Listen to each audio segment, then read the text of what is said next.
oduu baay'ee ariifachiisaa ta'ee fi oduu wayitawaa hundi keessanuu teessanii akka hordoftan kabajaan isin gaafanna. Akkuma beekamu guyyaa edaa yookaan halkan edaa biyyattiin Itoophiyaa jedhamtu gaagama guddaa keessa bultee waraanan akkasumas wal oofaa bultee jechuudha. Egaan daawwattoota hordoftoota keenya akkam nagaa keessanii nageenyi koo kan jaalalaa fi kabajaa bakka isin jirtanitti isin haadha qabu jecha daawwattoota keenya Itoophiyaan guyyaa edaa yookaan galgala edaa hanga muummicha ministeeratiin bahutti namni tokko rafne taa'aa bulanii ibsa ejjennoo jajjabaatu kennamaa ture.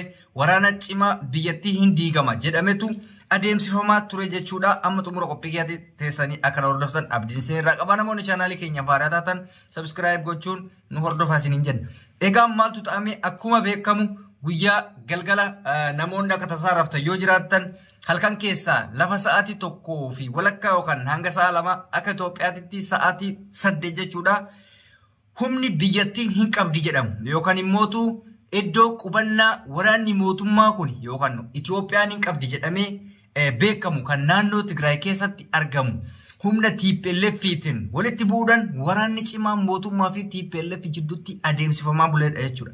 Waraanni kun gaafa adeemsifamu biyyattii diiguu danda'a. Isa duraan jennee sobnu yookaan isa fakkeessinu sanii miti. Biyyattiin dhugumatti kan diigamtu isa akka kanaatiin jechuudha.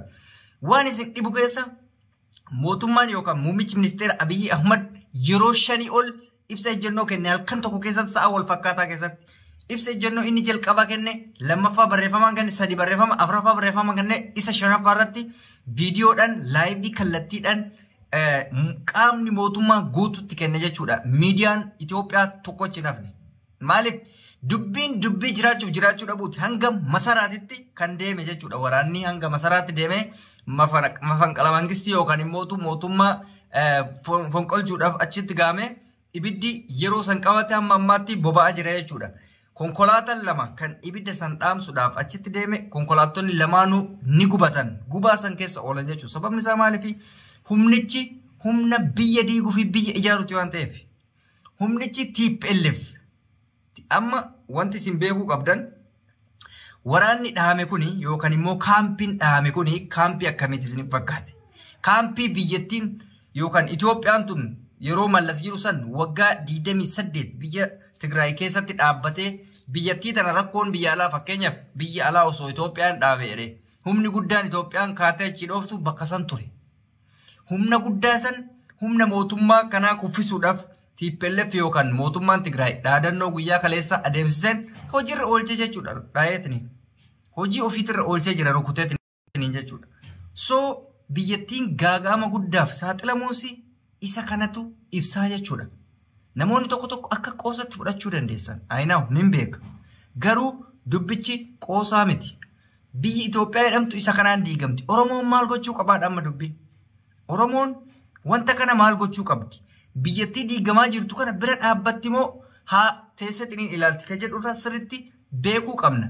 Oromoon balaa Itoophiyaa dhufuuf balaa biyya Itoophiyaa jedhamtu diigamtuuf jedhee lubbuu qaalii tokko wareeguun qabu ana isin hima.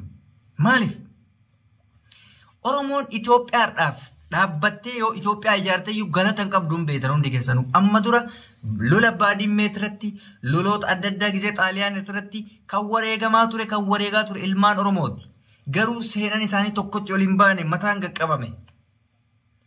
Biyyi Tigraay jedhamtu mootummaa kana guyyaa adiin dhiiga dhaabuuf karoorfattee jirti.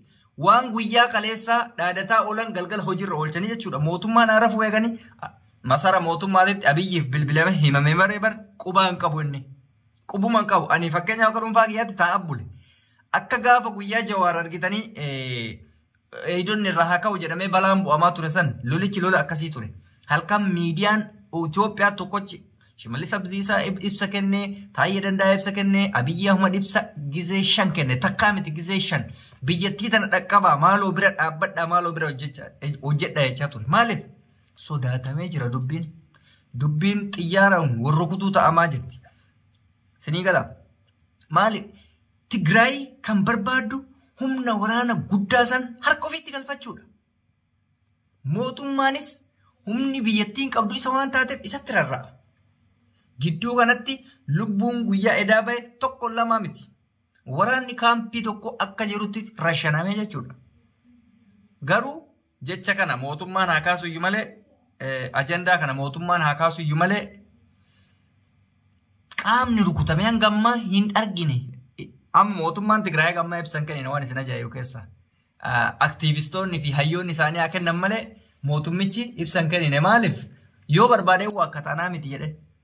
Humni immoo biyyattii san dhahuu danda'u humna guddaa malee humni xiqqishuu kaampii san dhahuu hin danda'u tasuma maaliif makkalaakaa wannoo qabdi waan ittiin ofirraa takkalakkalaniin san. Amma mootummaan maal jedhee Abiyyi Ahmad akka ibsa kennetti humna alaa wajjin wal ta'uudhaan jedhe akka waan humni fakkeenyaaf biyyoota alaa biyya san dhaqanii dha'aniitti osoo mootummaan quba hin qabaatinitti humna alaa fayyadamanii nu dha'anii jechaa jira. Kanaaf yaa Oromoo takkaa carraa kanatti fayyadamee injifannoo kee gonfadhu takkaa lubbuu kee dogongortee waan kanaaf hin baasin lolichi lola dhaabatuuf fakkaatu. Kuni waa'ee biyyattiin diigamuuf biyyattii diigamuu dhabuuti malee waa'ee aangootii miti wanni isin beekuu qabdan. Lolichi eda labsame kuni waraanni eda walitti oofe kuni waa'ee biyyattii balleessuu fi biyyattii balleessuu dhabuuti malee tasa waa'ee aangootii miti quba qabaadha. Aangoo gamoo jalaatiin makkalaakayaadhaan uummata dhahan malee makkalaakayaa walitti hin dhahu kun bar humnootatu walitti zoorfate. Humna TPLF leenjiftee fi humna mootummaatu walitti garagalfate. Wal haa dabbulee jechuudha. Ani tasa biyyattiin tun gaagama kanaatiif mudatamti jedhee ani yoo gaafan Abiyyiin liiviratti argu halkan bakka biyyattiin diigamteerti jedhee fudhadhe.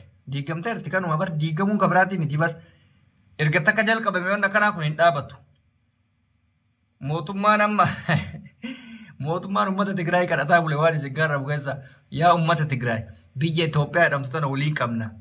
Humna nu balleessuuf deemu kana wajjin dhaabattanii nu balleessina. Adaraa keessan humna kana waliin taanee haa jiisinu humna biyya alaatii fi harma keenna hodhaa jedhe afaan keenyarraa harka keenyarraa nyaataa jedhe biyya tana nurraa balleessuu jedhanii nuti immoo waliin taanee haa ijaarru jedhe. Uummanni Tigraay odoo ati waan fedhe taate osoo mootummaan kun waan fedhe ta'ee TPLF jalaa nafan nuti Oromoon TPLF hin deeggarru. Namicha kanas hin deeggarru mootummaa kanas maaliif hin deeggarre lachuu nuuf diina nuun ta'an nuun fayyadan wal haa diigan yoo barbaadan akka fedhan walaa godhan Oromoon sa'aa kanatti tokkummaa isaa ijaarratee jabaa ofii jabeeffatee itti fufuudha qaba kana ka barbaadamu. Sinii galee yoo waan ani jedhe kanarraa wanni tokko kana ka godhu taate yoo soba kiyya ta'e jechuudha. Peejii Abiyyi Ahmad jala dhaqa. Faanaa Broadcasting Corporation jala dhaqa. Qaama mootummaa kamuuyyuu ka ta'e miidiyaas ta'e nama dhuunfaa jala dhaqaa dubbisa. Waan isaa warwaataa bulan isinitti himaa jiran. Tilmaama sammuu guyyaa isinii kennaa hin jiru. Isinii galaa? Isinii galuu qaba. Tiingi godhaa namni lafaa ka'ee naasa'u. Biyyattiin akkatti bulte Itoophiyaa fi nama achi jirutu beeka. Wallaahi wabillaahi kuftee jirti biyyattiin akka malee humni waraanaa biyya tokkaa dhaamte jechuun biyyi sun kuftee qofa. Maaliif osoo humni biyya biraa dha'uudhaaf dhaqe humna ittiin ofirraa qolattu hin qabdu humni si harkaa kufee waan ta'eef wal qaban waan ta'eef. Kanaaf uummanni Oromoo lubbuu keessan qaaliin kafalinaa abbaan barbaade walaa nyaatu biyyattiin Itoophiyaa diigamtus jiraatus Oromiyaadhuma waan taateef akkasitti wal jajjabeeffadhaa wal quba qabaadhaa isinii jedha odeeffannoo wayitawaa ta'e ammaaf kan ani qabadhee isiniif dhiyaadhe isa kana fakkaataa amma xumura qophii keenyatti nu waliin teessanii hordofuu keessaniif galatoomaa isiniin jenna. Namoonni YouTube chaanaalii kiyyaaf haaraa taatan subscribe gochuun maatii keenya akka taatan kabajaan isin gaafanna.